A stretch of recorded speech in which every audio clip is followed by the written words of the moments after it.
Merci d'être venu. On est suffisamment peu nombreux pour que vous puissiez poser des questions pendant l'exposé. Si vous avez des questions, si des choses vous paraissent mystérieuses, vous levez le bras et on pourra vous donner un micro. Bon, donc on va commencer par se donner des repères temporels. Et vous voyez, il y a quatre moments sur cette flèche du temps que l'on va parcourir. Il y a 4 moments en orange sur lesquels on va particulièrement s'arrêter. Le tout premier repère que je voulais indiquer sur cette flèche du temps, c'est la domestication du feu. Ça nous remet loin. À 50 000 ans près, c'est moins 450 000 ans. Et vous voyez que bien plus tard, notre première étape, que j'ai intitulée l'os d'Ishango, arrive. 10 000 ans en arrière, l'invention de l'agriculture. En Mésopotamie, dans la région qu'on appelle le croissant fertile, qui est aujourd'hui l'Irak, donc entre le Tigre et l'Euphrate, l'agriculture est inventée, la cité-État est inventée, autour de la civilisation d'Uruk, en Mésopotamie. La même civilisation invente l'écriture, il y a 5000 ans de ça, en 3500 avant Jésus-Christ. Nous ferons notre deuxième étape en Mésopotamie, mais vers 3800 ans en arrière d'aujourd'hui. C'est à l'époque où régnait un roi qui s'appelle Hammurabi. Troisième étape, la Grèce classique, il y a 2300 ans.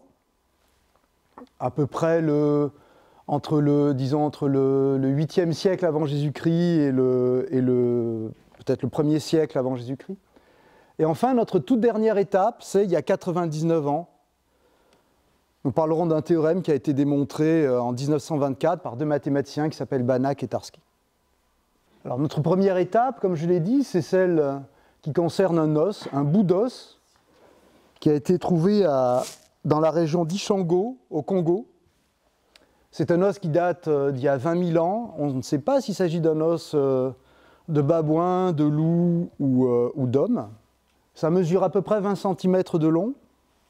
Et vous voyez, ce qui est remarquable sur cet os et ce qui va nous préoccuper, ce sont ces petites encoches que l'on voit sur l'os.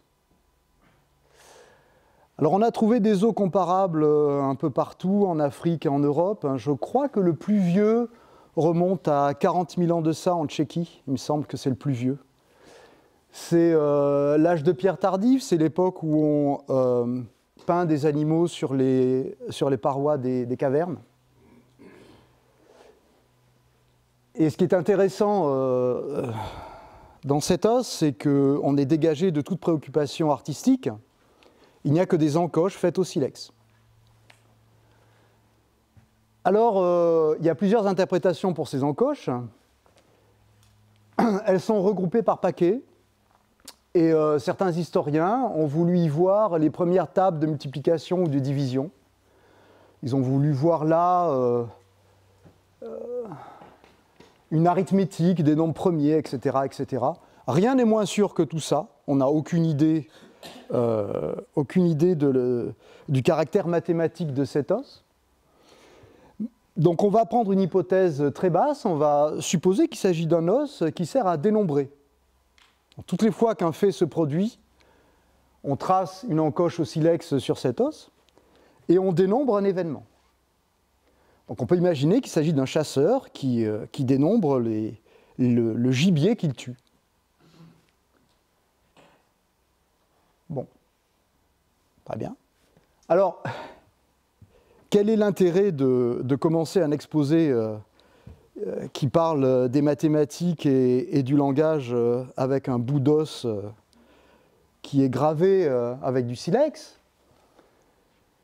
Bon, la première chose que l'on peut dire un peu bêtement, c'est que, vous voyez, on est quand même quelques milliers d'années avant l'invention de l'écriture, et on a là un système de signes qui dénombre. Donc ce ne sont pas des caractères associés chacun à des nombres, mais ce sont des encoches qui représentent une unité à chaque fois. Donc il y a là un système de signes, un premier système de signes, et vous voyez, il y a un dénombrement, donc il y a une certaine façon de compter. Alors on ne fait peut-être pas des additions ni des multiplications, mais on dénombre les uns après les autres les événements. Donc ça, c'est la première constatation que l'on peut faire en regardant ce bout d'os. La deuxième constatation, c'est qu'il y a une sorte de dédoublement du réel qui est proposé par ce bout d'os. Le réel, c'est quoi? Le réel, c'est l'ensemble des événements qui arrivent.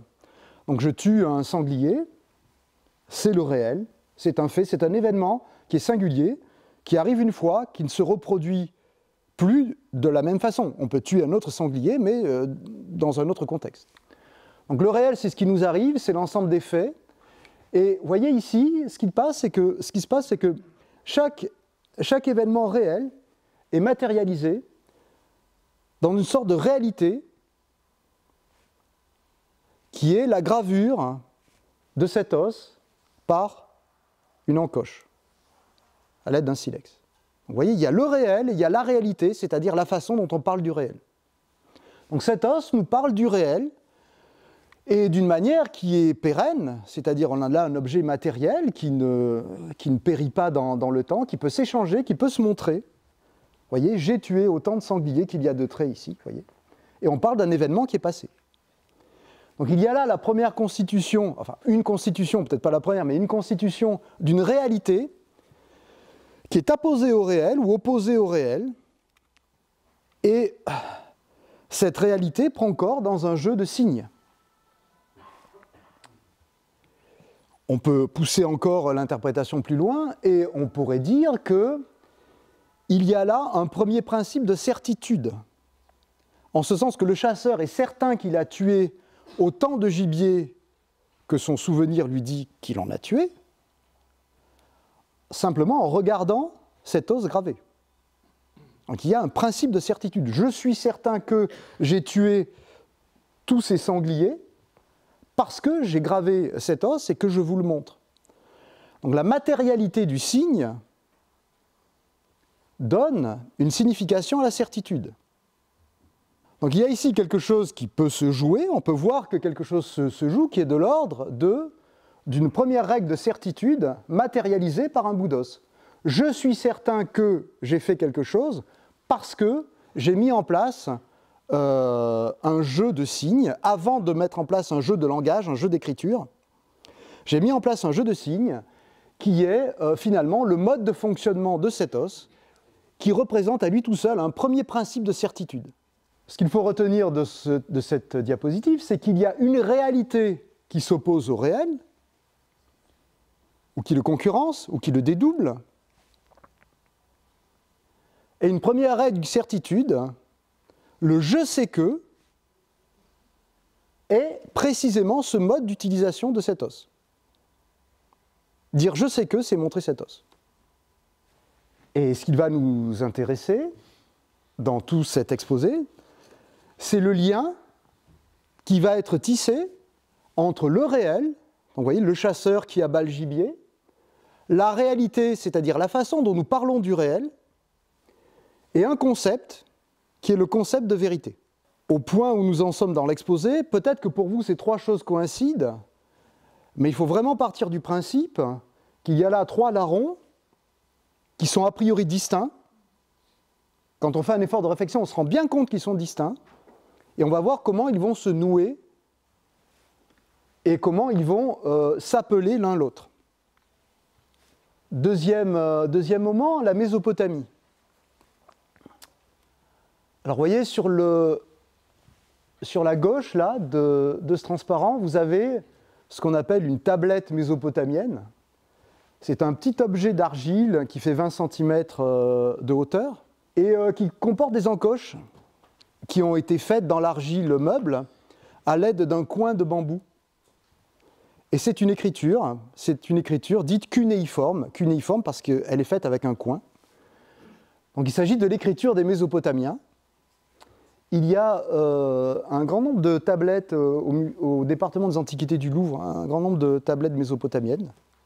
Si vous visitez ce département, je vous encourage à les regarder. Et ici, il s'agit de ce qu'on appelle le Code d'Hammurabi. Alors Hammurabi, je l'ai dit en commençant, c'était un roi de cette époque-là. Et c'est un code juridique. Donc ici, il y a un code juridique. Et puis, à droite, ici, vous voyez une autre tablette d'argile, plus petite, c'est YBC 7289.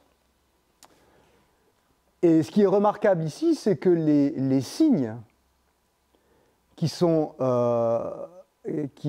imprimés à l'aide du coin de bambou sur cette tablette sont beaucoup plus simples qu'à gauche. En réalité, il y en a de deux sortes. Il y a des clous, ce qu'on appelle des clous ici, et des chevrons. Alors, la différence n'est pas frappante, mais en fait, vous voyez par exemple ici, vous avez 3 chevrons, et ici, vous avez 5 clous. Alors, un chevron, hein, ça ressemble à un V un peu empâté, et un clou, c'est une sorte de trait, si vous voulez. C'est un système de numération. Donc là, on ne représente plus une unité par une encoche sur un os. Le clou représente effectivement une unité, mais le chevron représente une dizaine. Et les Mésopotamiens avaient un système de numération en base 60, exactement comme le nôtre pour les secondes et pour les minutes. Donc quand on arrive à 60 secondes, on change de minute, et quand on est à 60 minutes, on change d'heure. Donc ils comptaient comme ça en base 60, et ils n'avaient pas de zéro, évidemment. Le zéro arrive bien plus tard. Le zéro est indien, il arrive à peu près au 8e siècle, en Inde. Ils n'avaient pas de virgule non plus. Pas de zéro, pas de virgule. Donc autrement dit, les scribes qui tenaient la comptabilité des héritages, des arpentages, etc., avaient ce système de numération, mais c'est toujours le contexte qui donnait du sens au texte. C'est-à-dire, si vous écrivez 1 et 4, ça peut très bien être 104, avec un 0 au milieu, ou ça peut être 14, mais ça peut aussi être 140. Et donc, vous voyez, il y a une indétermination sur les nombres dans ce système-là. Pas de virgule, pas de 0, pas d'espace pour le 0. Et donc, dans ce système-là de pensée, le réel éclaire la réalité de la numération.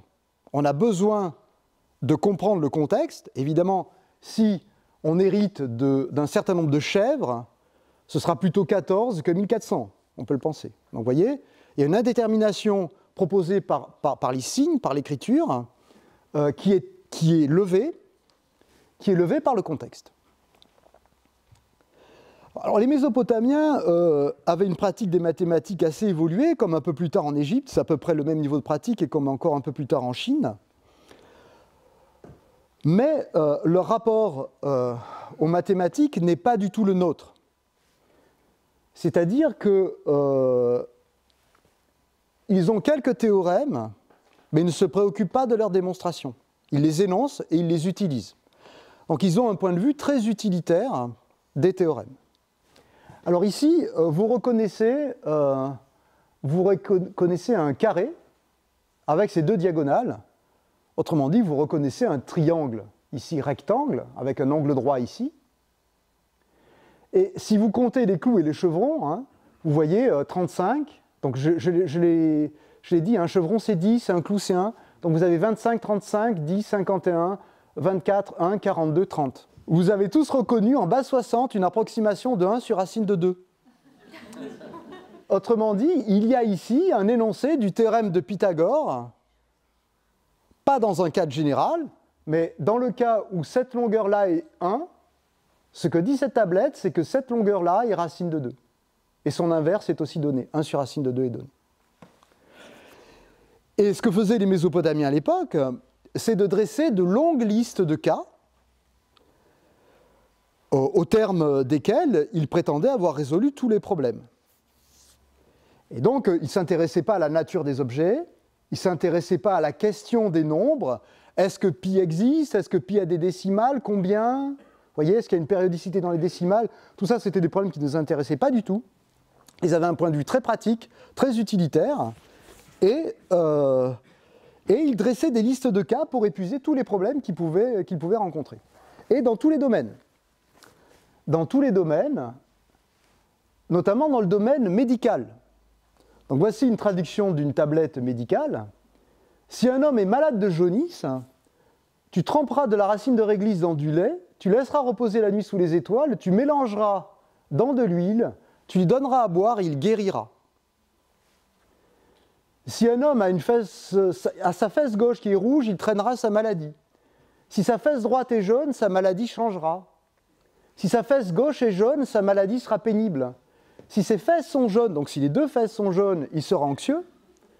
Si sa fesse droite est noire, sa maladie sera pénible. Et si sa fesse gauche est noire, il sera anxieux. Si sa fesse droite est mâchurée, il traînera, puis il mourra. Donc vous voyez, des listes de cas. Il n'y a absolument aucune preuve de ce qui est avancé. Et il y a un usage purement assertif du langage. Il y a un usage performatif du langage. Alors qu'est-ce que ça veut dire l'usage performatif du langage? C'est l'idée que quand on dit quelque chose, la chose se produit. Par exemple, Michel, Cécile, je vous déclare unis par les liens du mariage. Ben, une fois que j'ai prononcé cette phrase, vous êtes effectivement mariés. C'est ça l'usage performatif du langage. Oui, vous êtes mariés. Voilà. Donc, les Mésopotamiens avaient ce rapport-là au langage. Et vous voyez, il guérira. Et donc, toute leur science est une science qui est très très proche de l'exorcisme. Il s'agit de lever des maladies, de lever des angoisses, etc., à l'aide d'un certain nombre de processus qui sont attestés par le simple fait qu'on les prononce. Et donc pas d'abstraction, des listes de cas, un rapport très vertical au langage, et vous voyez que le contexte guide le texte, mais le langage imprime aussi une certaine forme d'autorité sur le réel. Donc la réalité, le langage, l'écriture, la réalité, la façon dont on parle du réel, conforme le langage à ce que l'on a dit. J'ai trouvé ce dessin sur un site de personnes qui s'opposent au pouvoir en Iran en ce moment. Vous pouvez peut-être voir le lien. Alors, vous voyez, il s'agit de quelqu'un qui possède un arc. Il tire sur un mur à peu près au hasard, autrement dit, il dit à peu près n'importe quoi. Et puis, il y a son jeune assistant qui peint une cible autour de la flèche. Et vous voyez, l'air satisfait de l'archer, il a atteint le centre de la flèche. Donc la Mésopotamie, c'est, si on veut vraiment faire la blague, c'est un peu ça. On dit quelque chose, et ça devient vrai. Et vous voyez que le jeu de signes, les encoches sur l'os d'Ishango, sont remplacés par un jeu de langage, cette fois-ci, qui imprime une certaine autorité au réel, mais le réel n'est pas exempt de cette réalité de langage. Pour résumer ce moment mésopotamien, une phrase d'un auteur de science-fiction américain qui s'appelle Richard Powers. Le monde est une expérience d'invention de la validité. Donc j'expérimente le réel comme une façon de rechercher quelque chose de valide. Et ma conviction que j'ai effectivement expérimenté quelque chose de valide est la preuve de cette validité. C'est exactement mis en mots le dessin du transparent précédent. Troisième étape, la Grèce. Donc là, nous sommes à peu près au VIe siècle avant Jésus-Christ. Alors, il y a deux Grèces. Il y a la première Grèce qui est la Grèce mycénienne, celle des palais. C'est une période qui s'étale entre le XIIe siècle avant Jésus-Christ et le 8e siècle. Les Grecs ont une écriture à ce moment-là qui s'appelle le linéaire B. Et ils ont une organisation, la cité est organisée un peu comme en Mésopotamie. Il y a un anax, qui a une sorte de roi, qui est une sorte de représentant de Dieu sur terre, voilà, qui est une sorte de grand prêtre, qui, lorsqu'il parle, imprime le réel, etc. Et la deuxième Grèce, c'est ce qu'on appelle la période classique de la Grèce, c'est du 8e siècle avant Jésus-Christ, ou peut-être au 2e siècle après, voilà. Mais vous voyez qu'entre les deux périodes, il y a entre 3 et 4 siècles, qui s'appellent les siècles obscurs, parce que pendant cette période, la Grèce a subi un effondrement total. La Grèce a perdu son écriture, la Grèce a perdu ses rites funéraires, seul le travail de la poterie est à peu près conservé. Les historiens appellent cette période les âges obscurs parce qu'on sait très peu de choses sur cette période, on ne sait pas en particulier pourquoi il y a eu cet effondrement civilisationnel. Mais à partir du 8e siècle, la Grèce renaît avec une autre écriture, celle que l'on connaît, avec les lettres alpha, bêta, gamma, etc., empruntées aux Phéniciens, et avec un usage du langage qui est complètement différent de ce qu'il était dans la première période. Les Grecs vont, suivant la formule d'un historien de la Grèce qui s'appelle Jean-Pierre Vernant, les Grecs vont géométriser la pensée. C'est-à-dire qu'il n'y aura plus un usage vertical du langage, un usage performatif, assertif du langage, mais le langage, c'est une mise à disposition du débat. Le langage, c'est la possibilité de rendre publiques les idées, basées sur le principe de symétrie. C'est-à-dire que j'avance un argument, je le jette là devant nous, vous le reprenez et vous m'en jetez un autre. Donc vous voyez la géométrisation du langage. Le langage circule entre les gens et toute leur philosophie est basée sur ce principe. Leur philosophie, c'est, disons, pour résumer, c'est celle de Platon et de son maître Socrate, et il s'agit évidemment de débattre. Dans le banquet de Platon, on est allongé sur des lits, on boit énormément, on est ivre-mort, mais on débat en permanence, on se contredit. Il y a des joutes oratoires qui se mettent en place. À la fin, évidemment, Socrate règle le débat parce que c'est le plus habile, c'est celui qui a le plus d'intuition. Les autres sont ivres-morts. Et lui va faire quelques mouvements de gymnastique au gymnase. Mais c'est leur façon de voir. Et cette façon de voir s'accompagne de quelque chose qui est radicalement nouveau dans l'histoire de la pensée, à ce moment-là, c'est l'idée que le réel n'est plus là. C'est-à-dire que le réel est bien réel, il est quelque part, mais il est au-dessus de nous dans le monde des idées avec un grand I.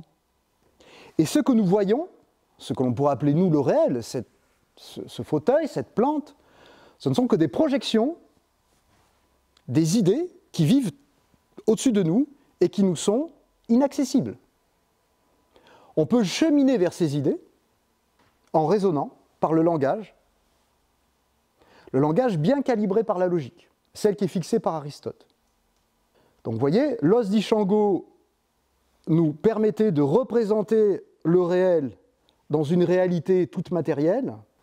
Les Grecs inventent un monde supérieur dans lequel les choses existent en elles-mêmes, et ce que l'on voit du réel, ce que l'on expérimente du réel, ce ne sont que des ombres portées de ces objets qui existent vraiment, mais ailleurs. C'est le mythe de la caverne de Platon. Nous sommes dans une caverne, nous ne voyons que les ombres portées. Et la raison, la logique, nous permet de cheminer vers le concept de beau, le concept de bien, vers le concept de cercle quand on fait de la géométrie qui n'existe pas sur Terre. Lorsque l'on trace un cercle sur le sol, il a une certaine épaisseur. Un cercle, c'est une ligne sans épaisseur. Donc ça ne peut pas exister sur Terre. Ça n'existe que dans le monde des idées. Alors vous voyez sur ce gros plan ici, c'est un gros plan d'un tableau de Raphaël qui s'appelle l'École d'Athènes. Vous voyez ici Platon, et vous voyez à sa droite Aristote. Alors vous voyez, ce qui est intéressant, c'est que Platon montre le ciel, son doigt est levé vers le haut, et Aristote montre la terre. Aristote était l'élève de Platon. Pour Platon, il y a le monde des idées, et Aristote pense plutôt qu'il faut faire une philosophie basée sur la physique, sur le réel. Donc il s'est démarqué du platonisme, dans une certaine mesure, il s'est démarqué du platonisme. Mais il n'a quand même pas renié certains principes du platonisme. Et vous voyez ici à droite, vous voyez la première page d'un livre qui s'appelle Les éléments d'Euclide, qui est une sorte d'encyclopédie de tout le savoir mathématique de cette époque-là, c'est à peu près 600 avant Jésus-Christ. Alors évidemment, là, vous en voyez une traduction en français, hein, c'est une impression en français. Et dans cet ouvrage, Euclide et son école vont fixer les mathématiques telles qu'on va les pratiquer encore jusqu'à aujourd'hui. C'est-à-dire que l'ouvrage commence par des définitions, par des demandes et par des postulats. Il y a des axiomes qui sont propres aux mathématiques, c'est-à-dire que Euclide va fixer les choses que l'on ne peut pas définir à partir d'autres choses, et puis il va fixer les règles de la logique qui sont valables pour toutes les sciences. Et ensuite, il va définir certains objets, et à partir de ces définitions et de ces axiomes, il va jouer le jeu de la logique, il va cheminer, il va prouver un certain nombre d'énoncés. Et les Grecs vont s'intéresser à l'existence du triangle équilatéral. La première proposition du livre de géométrie d'Euclide, c'est « il existe un triangle équilatéral ». Ce qui est absolument hors de portée des Mésopotamiens, ce n'est pas du tout leur propos. Bon, les Grecs vont se demander comment sont les nombres, comment ils se divisent entre eux, est-ce qu'il y a des nombres premiers, est-ce qu'il y en a beaucoup, est-ce qu'il y en a une infinité, etc. Voyez ? Donc, ils vont vraiment développer les mathématiques sur un mode extrêmement abstrait, extrêmement général, et dans les moindres détails. Toutes les propositions sont parfaitement démontrées. Tout est absolument clair dans les éléments d'Euclide. Donc ça, c'est un bout de papyrus qui a été retrouvé en Égypte et qui remonte à peu près au 1er siècle après Jésus-Christ. C'est un bout des éléments d'Euclide, c'est une des propositions d'Euclide. C'est du grec. Et on ne possède que 1% du texte des éléments antérieurs au XIVe siècle. Autrement dit, tout ce dont on dispose, ce sont des copies, de copies, de copies, de copies, de copies. Évidemment, à partir du moment où l'imprimerie arrive, les ouvrages deviennent beaucoup plus pérennes, ils ne brûlent pas dans les bibliothèques, ils ne sont pas vandalisés, etc. Ils ne sont pas recopiés à la main, ce qui introduit des erreurs. Bon. Donc voilà à quoi ressemble un parchemin du 1er siècle après Jésus-Christ. Et je rappelle, Euclide, c'est le 6e siècle avant Jésus-Christ, à peu près. Voyez comment, à ce moment-là, s'entrelacent nos trois larrons, là. Le réel, la réalité et la vérité. Le réel est inaccessible, il est là-haut. Hein, le concept de beau, le concept de cercle, etc. Une droite, un point. Qu'est-ce que c'est qu'un point? On pointe quelque chose ici, on a l'idée d'un point, mais non, ça vit là-haut. Donc le réel, la réalité évidemment ici, c'est notre façon de parler du réel, c'est le savoir accumulé, dont les mathématiques sont le modèle pour les Grecs, hein, que nul n'entre ici s'il n'est géomètre. Je vous rappelle. Donc s'il n'est géomètre, ça veut dire que nul n'entre ici s'il ne sait raisonner suivant les principes de la logique d'Aristote. C'est ça que ça veut dire. Donc c'est la logique d'Aristote qui fixe le savoir, qui fixe la possibilité d'accéder au monde des idées par le raisonnement.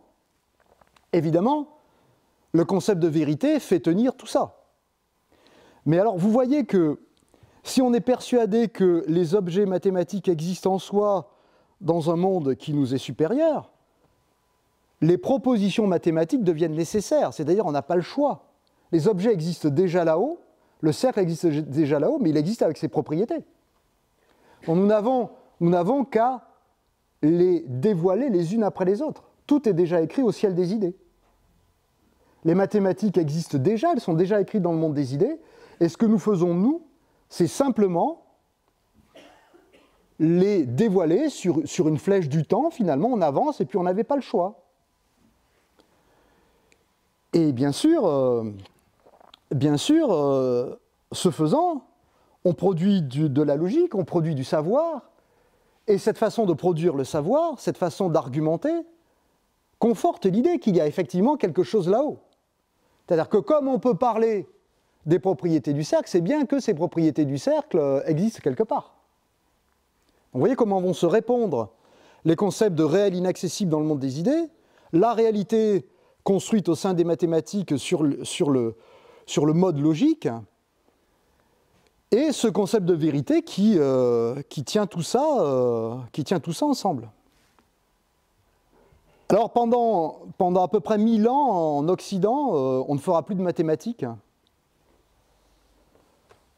On ne pourra à peine comprendre que quelques énoncés des éléments d'Euclide, jusqu'à la Renaissance à peu près.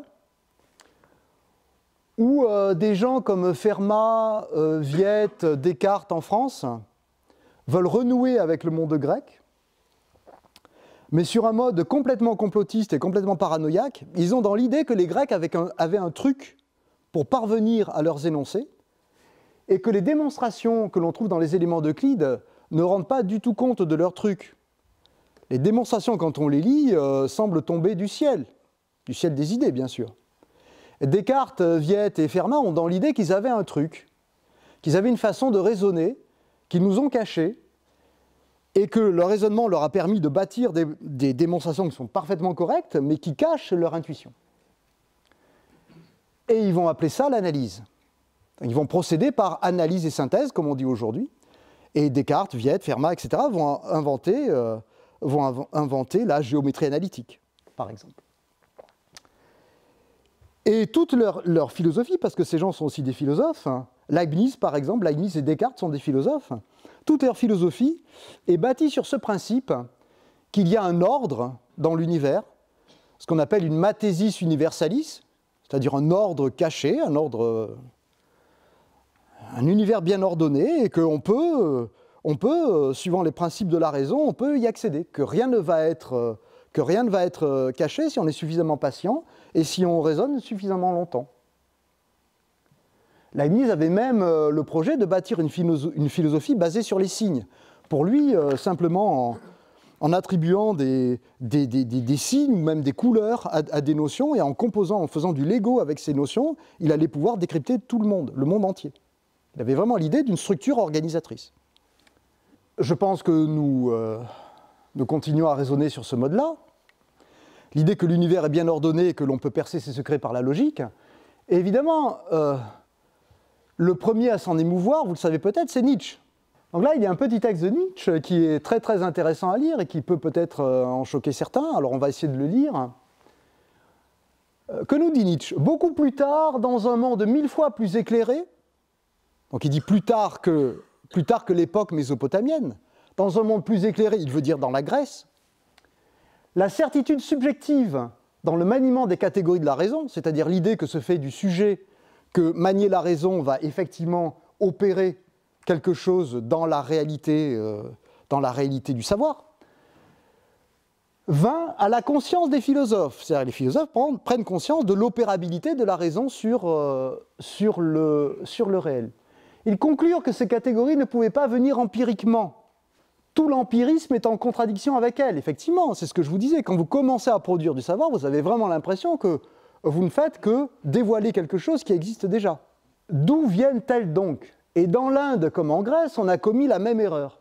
Il faut que nous ayons demeuré autrefois dans un monde supérieur, au lieu de dire dans un monde bien inférieur ce qui eût été la vérité. Il faut que nous ayons été divins car nous avons la raison. Si nous avons la raison, c'est que nous avons la mémoire, comme le dit Socrate, nous avons la mémoire de ce monde des idées, et qu'en fait, il nous suffit d'accoucher des intuitions que nous en gardons pour parvenir au concept. Nous portons en nous l'intuition perdue, mais latente, de ces objets idéaux. Et c'est tout le principe de la maïeutique socratique, de l'accouchement des idées par le dialogue. En effet, rien n'a eu jusqu'à présent une force de persuasion plus naïve que l'erreur de l'être. Vous voyez, donc l'idée que les choses existent en soi ailleurs, ça a une force de persuasion. Comme elle a par exemple été formulée par les Éléates c'est les Grecs, car elle a pour elle chaque parole, chaque phrase que nous prononçons. Ben oui, toutes les fois que nous prononçons quelque chose, que nous accédons au savoir par la logique, nous avons vraiment l'impression de cheminer vers quelque chose qui existe en soi. C'est ça qu'il appelle l'erreur de l'être.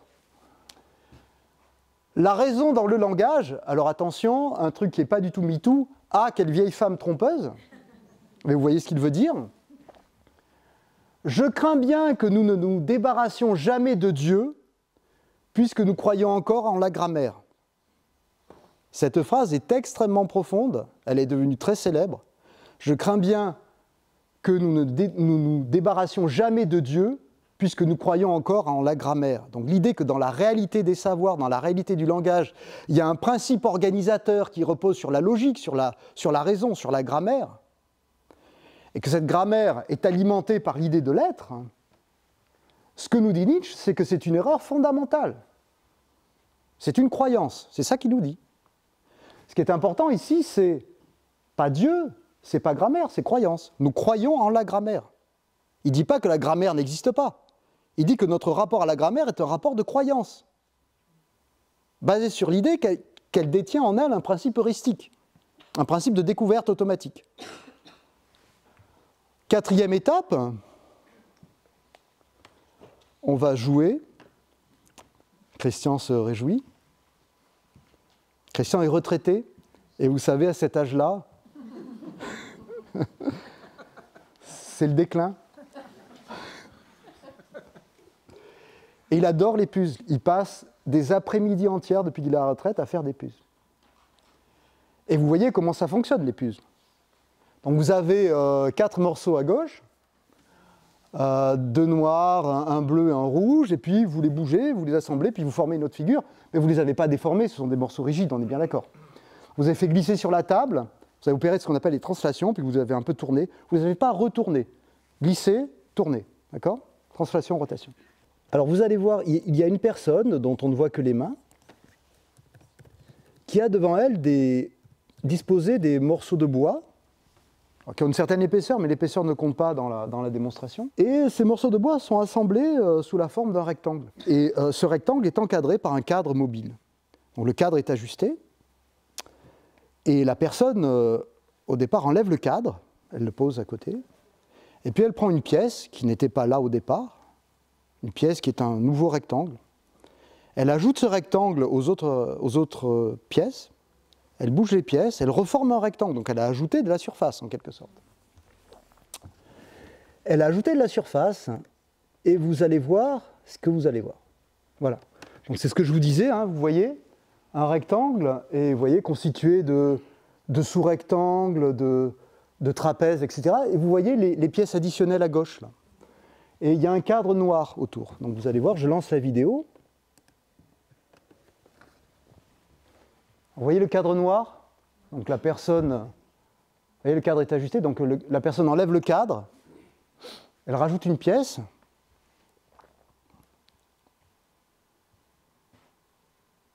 Donc elle rajoute de la surface, hein. L'épaisseur ne compte pas, je le redis.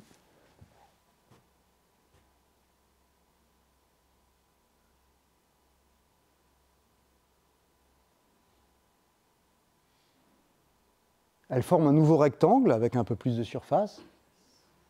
Elle prend le cadre et voilà. Bon. Elle prend un nouveau rectangle, un peu plus gros cette fois-ci. Elle l'ajoute.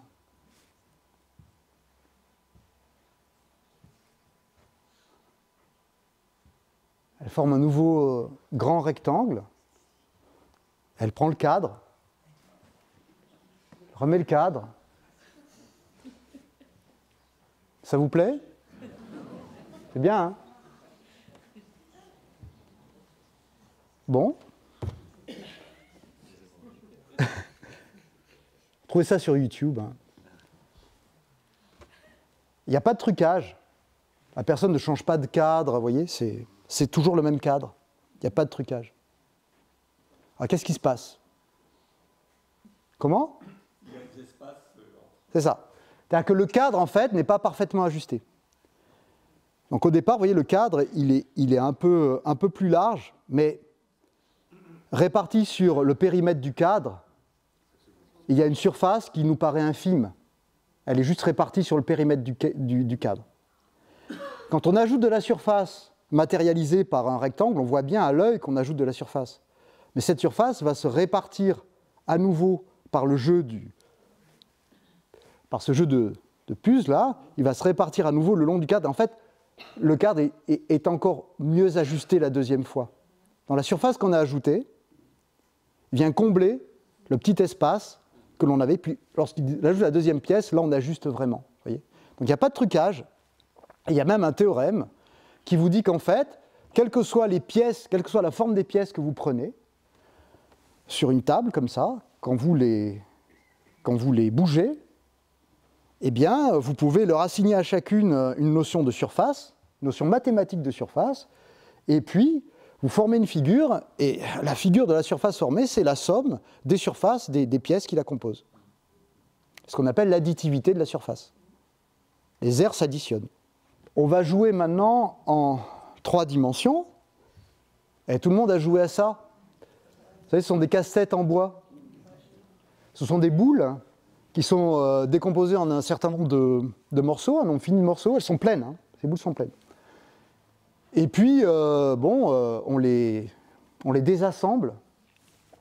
Et le jeu consiste à les réassembler pour retrouver la boule de départ. C'est ça le casse-tête. Non? T'as jamais joué à ça? J'aime pas être humilié. Moi, je joue pas à ça, je trouve ça trop compliqué, je suis impatient, tout ça, mais je sais que ça existe. Alors donc, on réassemble, et évidemment, on essaie de retomber sur la boule en bois. Mais, est-ce que si je suis très maladroit, je peux obtenir un autre objet que ma boule de départ? Évidemment, si j'assemble n'importe comment, évidemment. Mais est-ce que je pourrais obtenir, par exemple, un cube? Plein, bien sûr, il n'y a pas de cavité dans le cube. Est-ce que je pourrais obtenir un cube? Donc on se dit, il y a des parties sphériques sur la sphère, mais peut-être que si je les découpe bien, enfin, j'ai le droit de découper de manière sphérique et de réarranger, peut-être que, je sais pas. Ce que nous dit le théorème de Banach-Tarski, c'est que si vous êtes suffisamment maladroit, vous pouvez découper votre boule en 5 morceaux, vous réassemblez les morceaux, et vous en avez 2 de même diamètre que la première, 2 boules de pétanque pleines, d'accord? Et à partir d'une, vous en formez 2, pleines. Et on peut continuer, absolument. On peut continuer. On peut continuer, donc à partir d'une, on peut en former 3, puisque maintenant, à partir de la deuxième, on peut en former 2 à nouveau, etc. En fait, on peut en former 17 à partir d'une. C'est ce que nous dit le théorème aussi. Et ce que dit le théorème, c'est qu'à partir d'une toute petite bille en bois, on peut en former une qui a la taille d'une pastèque. C'est un vrai théorème et il n'y a pas de trucage, c'est-à-dire il n'y a pas d'effet d'optique comme dans la vidéo que je vous ai montrée. C'est un vrai théorème mathématique, c'est du savoir mathématique. Alors vous vous dites, bon, au point où on en est, une bille, une pastèque, bon. Mais est-ce que vous dites ce théorème? Parce qu'il n'y a pas de limitation dans les diamètres des boules. Vous prenez une orange, vous la coupez suffisamment bien, et vous reconstituez Jupiter, qui est la plus grande planète de notre système solaire. Ça marche avec le Soleil aussi. Hein. Ça marche avec une boule de la taille de la Voie lactée. Donc, vous voyez, on a tendance à plaisanter face à ce genre d'énoncé. Il y a quelque chose qui se dérobe. Il y a quelque chose du lien qui unit le savoir, le langage, le réel tel qu'on l'expérimente, et puis la vérité. Parce que je vous dis que ce sont des théorèmes, c'est quelque chose qui est vrai, ça. D'un point de vue mathématique, c'est vrai.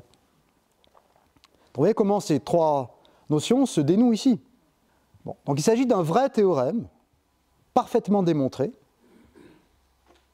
et qui, on le voit bien, ne nous parle pas du tout des événements que l'on peut expérimenter dans la vie de tous les jours. Ceci dit, c'est un vrai théorème mathématique. On peut le démontrer avec des mathématiques de première ou de deuxième année à peu près. Ça prend un peu de temps, peut-être 1h30, mais on peut le faire. C'est pas inaccessible du tout. Hein. C'est pas extrêmement évolué, c'est extrêmement astucieux, mais c'est pas extrêmement évolué. On a saisi d'effroi. Qu'avons-nous fait? Mon Dieu, le monde des idées, tout ça. C'était mieux avant, etc. On recule ou on plaisante. On fait des plaisanteries. On ne cherche pas trop à comprendre. On dit les mathématiques, c'est pour les gens bizarres. Ou alors on réfléchit. Bon. Alors essayons de réfléchir ensemble. En quoi ceci est-il un paradoxe? En quoi découper une boule de bois en 5 morceaux et en reconstituer 2 identiques, en quoi est-ce un paradoxe? Voilà. Quand on expérimente le réel, on se dit que Si l'on prend 1 litre d'eau et 1 litre de pastis et qu'on les mélange, ça fait 2 litres de liquide. Et notre expérimentation du réel nous dit que les volumes ne se perdent pas. Autrement dit, il y a une additivité des volumes. Tout le temps, lorsque nous voyons un objet, nous l'apprécions en termes de volume. Ce pot a une certaine consonance, il a un certain volume. Et puis ce bac aussi, évidemment, si je prends la terre de l'un et de l'autre et que je les verse dans un autre bac, évidemment, il faudra que le troisième bac ait pour volume la somme des 2 premiers. Et donc on se dit, ce théorème contrevient à cette expérience-là. Qu'est-ce qu'un volume ? Qu'est-ce qu'un volume, d'un point de vue mathématique ? Et qu'est-ce qui vous dit que cette notion de volume, qui est une façon d'associer à une forme géométrique un nombre, qu'est-ce qui vous dit que cette notion s'applique à tous les objets que l'on rencontre? Ce que dit ce théorème-là, c'est simplement qu'il y a peut-être une notion de volume, mais que si l'on souhaite que ce volume soit additif, il ne pourra pas s'appliquer à tous les morceaux que l'on rencontre dans la vie mathématique. Parce que les 5 morceaux du théorème de Banach-Tarski, s'ils étaient compatibles avec la notion de volume, celui-ci étant additif, eh bien on voit bien qu'on ne pourrait pas construire une autre forme géométrique, qu'une forme géométrique qui a le même volume que le volume de la boule de départ. Or là, on construit une forme géométrique qui a 2 fois le volume de la boule de départ. Donc, tout ce que ça dit, c'est qu'il y a une notion de volume et que les morceaux que l'on met en jeu dans la démonstration ne peuvent pas être mesurés par ces volumes, par cette notion de volume. Autrement dit, si l'on veut créer une théorie mathématique du volume, il va falloir écarter certains morceaux, si on veut que le volume soit additif. Ce qui n'arrive jamais dans la réalité. Parce que dans la réalité, vous voyez, il y a un nombre fini de particules élémentaires dans l'univers, par exemple. Et donc, quand vous faites un découpage, avec un couteau d'une orange, vous avez un nombre fini de façons de faire. En partant de l'idée que vous passez entre des particules, il y a un nombre fini de particules dans l'univers, donc il y a un nombre fini de façons de découper une orange. Or, les morceaux que l'on construit dans la preuve du théorème de Banach-Tarski, ce sont des morceaux qui contiennent une infinité de points. C'est-à-dire que la boule est modélisée par les nombres réels, et que les nombres réels, il y en a beaucoup, beaucoup, beaucoup, il y en a une infinité. Beaucoup plus que des particules élémentaires. Donc vous voyez, à ce stade-là, on se dit que la boule des mathématiciens, ce n'est pas du tout quelque chose qui modélise les oranges, les boules de pétanque et les boules en bois. Puisqu'on peut se permettre des découpages avec des nombres infinis de points qui ressemblent à des nuages dans la boule, des nuages de points qui sont tous disconnectés les uns des autres, etc., ce qui ne correspond à aucun découpage réel. Donc, ce que je suis en train de dire, c'est que l'idée que les mathématiques parlent du réel de manière assez naïve, ce n'est pas du tout ce qu'il faut penser. Il faut penser que les mathématiques, c'est quelque chose de très perfectionné. C'est une langue extrêmement perfectionnée, extrêmement précise, au sein de laquelle il y a une notion de vérité, que les objets sont parfaitement définis, mais que pour ce faire, il y a un prix à payer. C'est-à-dire que, par exemple, pour définir une notion de volume, on doit écarter certains ensembles des mathématiques de cette notion-là. C'est ça que dit ce théorème. Alors je viens de le dire, qu'est-ce qu'une boule en bois? Bien, c'est modélisé par les nombres réels. Et vous voyez, la physique d'aujourd'hui modélise le temps, modélise l'univers, la géométrie par les nombres réels. Or évidemment, il n'y a pas d'infiniment petit en physique, pas plus qu'il y a d'infiniment grand. Il y a la mécanique quantique qui opère à une certaine échelle, et puis les modèles sont atomiques. Mais les mathématiques ne procèdent pas comme ça. Et découper pour nous, c'est effectivement pouvoir créer des ensembles dont la réunion, d'un sens mathématique très précis, donne la boule, mais ces ensembles sont extrêmement compliqués à décrire, et ils sont décrits à l'aide d'un axiome, dans cette preuve, qui s'appelle l'axiome du choix. Donc il y a ce qu'on appelle un Deus ex machina, une sorte de Dieu qui sort de l'arrière-scène, qui nous dit vous pouvez choisir des éléments. Dans la démonstration, il y a un moment dans la démonstration où on utilise cet axiome, et cet axiome n'est pas une conséquence des autres, il ne nuit pas il ne nuit pas à la cohérence. Il ne nuit pas à la cohérence des mathématiques pour peu qu'elles le soient. Donc, si les mathématiques sont cohérentes, ajouter cet axiome ne détruit pas la cohérence des mathématiques. Les mathématiques restent consistantes. On utilise cet axiome-là, et vous allez me dire, mais alors, bon, on pourrait très bien ne pas l'utiliser. Effectivement, si on ne l'utilise pas, le théorème de Banach-Tarski ne peut pas être démontré. Mais on aime bien utiliser cet axiome parce qu'il est extrêmement naturel d'un certain point de vue, on a envie de l'avoir, et par ailleurs, il nous autorise certaines démonstrations que l'on veut vraiment avoir. Donc là, il y a un choix qui est fait par beaucoup de mathématiciens. Alors, il y a des logiciens qui l'admettent pas, ils travaillent dans des modèles logiques concurrents, etc. Mais disons que pour la grande majorité des mathématiciens, cet axiome est accepté, et c'est de l'ordre, vous voyez, de l'axiome d'Euclide qui dit que par un point donné, passe une et une seule droite parallèle à une droite donnée. Ça, c'est un axiome qui est complètement indépendant des autres axiomes d'Euclide. Par un point donné, passe une droite et une seule parallèle à une droite donnée. Ça ne se démontre pas à l'aide des autres axiomes d'Euclide, et donc c'est un axiome que l'on ajoute à la théorie géométrique. C'est un axiome qu'on a envie d'avoir quand on fait de la géométrie euclidienne. Donc cet axiome du choix, nous le prenons en mathématiques et il nous permet de démontrer ce type de théorèmes qui sont de vrais théorèmes. Qu'est-ce qu'il faut conclure? Le bilan historique, vous le voyez. On est parti de cette façon de représenter le réel par des traits sur des os, puis l'écriture, le langage a eu un usage purement performatif, imprimant certaines autorités au réel. Ensuite, les Grecs inventent un monde supérieur dans lequel existent des notions qui ne sont accessibles que par la logique, et se tisse à ce moment-là un rapport entre vérité, savoir et réel, qui est très très difficile à dénouer pour nous. Vous voyez, le texte de Nietzsche nous heurte. Cette idée que la grammaire est le principe organisateur de notre pensée, c'est quelque chose qui est très fort pour nous, qui est très fort au cœur des sciences aujourd'hui. Il y a un réel mathématique. C'est-à-dire que les mathématiques, c'est du savoir, donc c'est une réalité construite évidemment, mais qui produisent aussi du réel. C'est-à-dire que les énoncés, qui sont vrais, avec une notion de vérité qui est parfaitement calibrée par les mathématiques elles-mêmes, ces énoncés-là font réel au sein des mathématiques. Le théorème de Banach-Tarski, c'est du réel, qui n'est pas un réel concret, qui n'est pas un événement de la vie de tous les jours, mais c'est un effet de réel au sein même des mathématiques. Et donc, au sein des mathématiques, il y a une vérité de parole qui a un sens tout à fait précis, la vérité a un sens. Les mathématiques, c'est une parole qui dit vrai, et qu'il faut détacher de la vision des mathématiques qui nous parlerait du réel.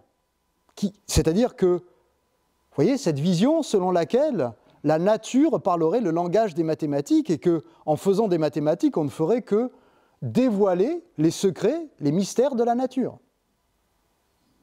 C'est tout le contraire. Au sein des mathématiques, il y a une vérité. Donc les mathématiques produisent du réel au sein des mathématiques, et cette vérité, elle est interne. Il y a des choix qui sont faits, il y a des choix d'axiomes, mais attention, ces choix ne sont pas arbitraires. Vous pourriez me dire, mais alors les mathématiques sont complètement détachées de la nature, elles procèdent de choix axiomatiques qui sont de purs arbitraires, on pourrait choisir ou ne pas choisir tel ou tel axiome, et donc il y a une sorte d'arbitraire. C'est vrai, il y a plusieurs systèmes logiques concurrents, mais ce qui est vrai aussi, c'est que si l'on veut produire des mathématiques différentes, il y a un prix à payer qui est très grand. C'est-à-dire, si l'on veut voir de l'arbitraire dans le choix des axiomes, le prix cognitif à payer pour comprendre ce que l'on va dire et qui reste vrai est très grand.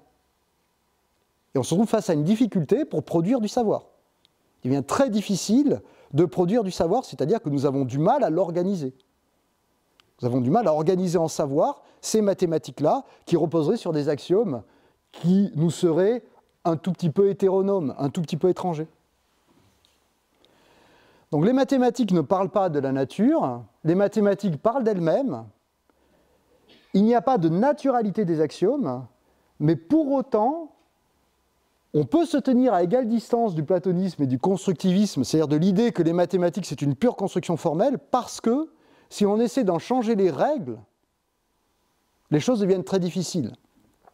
Il y a un exemple que vous devez avoir en tête, et je voudrais terminer par là. 1 plus 2 égale 2 plus 1. Voilà une magnifique règle de certitude. Voilà un magnifique jeu de langage que l'on apprend aux enfants avant même qu'ils comprennent de quoi ils retournent. C'est une chanson. 1 plus 2 égale 2 plus 1. dont ils n'ont à peu près aucune idée de ce que ça peut matérialiser de concret, en quoi la commutativité des opérations matérialise quelque chose du réel. Mais vous voyez, on joue à ce jeu de langage, et à partir de ce jeu de langage, on produit du savoir. Alors vous allez me dire, voilà une façon de construire quelque chose par un jeu de langage. Oui, mais vous voyez que si on veut jouer un autre jeu de langage, avec des nombres, c'est ce que je disais, il y a un prix à payer qui est énorme.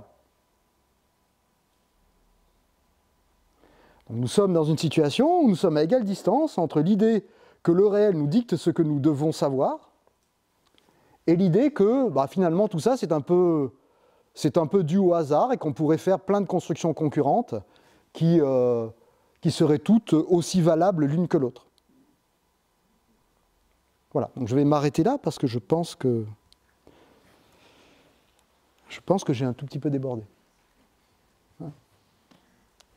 Voilà, merci pour votre écoute.